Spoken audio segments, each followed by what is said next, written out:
Hi, everybody, and welcome to the Coach's Call.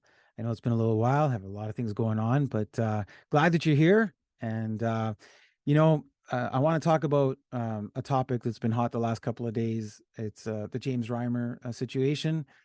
It's a hard topic to have a conversation about because the emotions are quite high. And as we talk about these things, the passion, everybody's very quick to point out one way or the other, whether they agree or disagree with somebody or paint them a certain way because of their opinions or how they're expressing themselves. So I think we need to have some overall tolerance and patience and understanding with the entire scenario. Now, if you're unaware of what happened with the James Reimer situation, he actually just decided that he was not going to wear a hockey jersey on Pride Night to support Pride during the warm up for the San Jose Sharks. And when he was asked about that, he said, Jesus asks me to love everyone and follow him. I have no hate in my heart for anyone. I've always strived to treat everyone that I encounter with respect and kindness. He strongly believes that every person has value and worth, and the LGBTQIA community plus, like all others, should be welcomed in all aspects of the game of hockey. Those are his words. His actions were not to participate in the Pride Night warm up, citing his religious beliefs that he's choosing not to endorse something that is counter to his personal convictions, which are based on the Bible. And there's been an incredible amount of follow because of that. Now, look, that's James Reimer at the personal level. I'm going to take it up a level and say this. The NHL, as an employer, should be making a decision. You either, as an employer, say, these are the types of evenings we're going to support, and those types of evenings might be Pride Night, they might be military night, they may be cancer night, etc. As an employer, you make a decision and say, this is what we're going to do. Here's why. You work with the players, and NHLPA, and you figure it out at the start, at the beginning. Okay. The NHL has absolved themselves of that responsibility and put the onus on the individual players. And that's the mess that we're in. As a condition of employment, James Reimer would have to decide, I'm either going to participate in this night or I'm not going to be employed. Now, is that forced inclusivity? It is. Is it better than what we have right now? I don't know.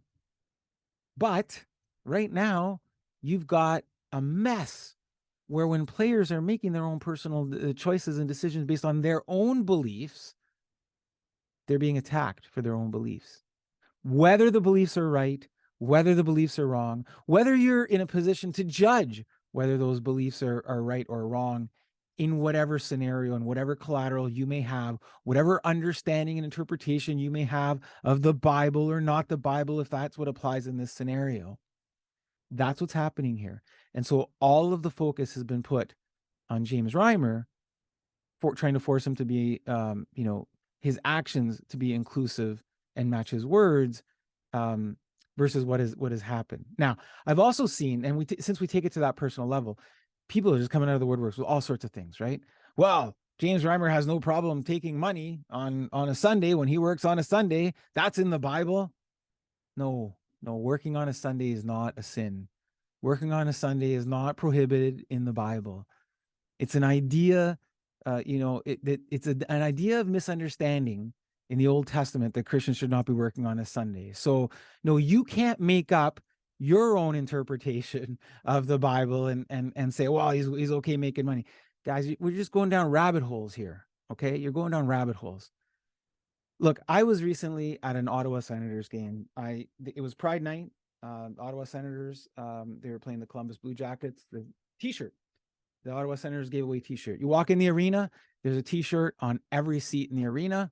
You put your T-shirt on. It was great. They had like a blue section, orange section, all the colors of the rainbow, right? Yellow shirts, etc. We even had people walking around trying to trade T-shirt colors, but not everybody wore the shirt. Not everybody took the shirt home. At the end of the game, there were people who left the shirts behind. They wanted nothing to do with the shirts. They made their own personal choice that's not why they went to that hockey game.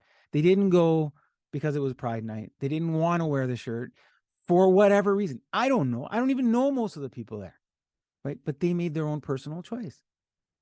And so in this scenario, I'm not saying it's right and I'm not saying it's wrong. I'm just saying that if we're trying to teach being respectful and inclusive, I can't force somebody to believe something or support something that maybe their personal beliefs, they don't want to, because then I'm not being inclusive. But what I can do, what we can do, is educate and discuss.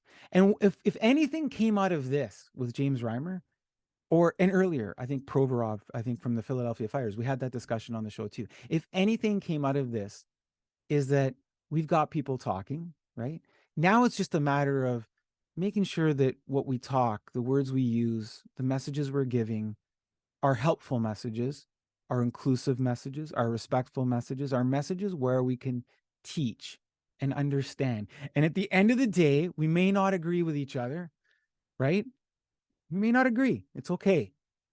But we had the conversation and we're able to have the conversation and we're able to understand and we're able to move it forward. I don't think forcing or trying to force James Reimer to do something against his belief or mocking him or attacking him is the right approach either. We want to fix this problem at the NHL. The NHL needs to fix it not at the end of the equation.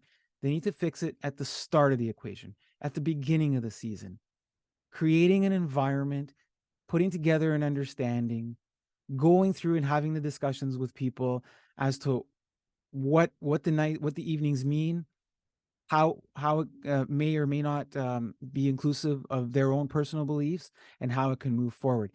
If it wants to leave it the way it is, or you take the hard line and you make it a condition of employment, I don't like that either. I like the previous solution. I don't know what the right solution is, but what it is right now isn't working. And I'm just hoping that we can continue being respectful of each other, inclusive of each other, regardless of what our opinions are. That's the coach's call. Thanks for listening.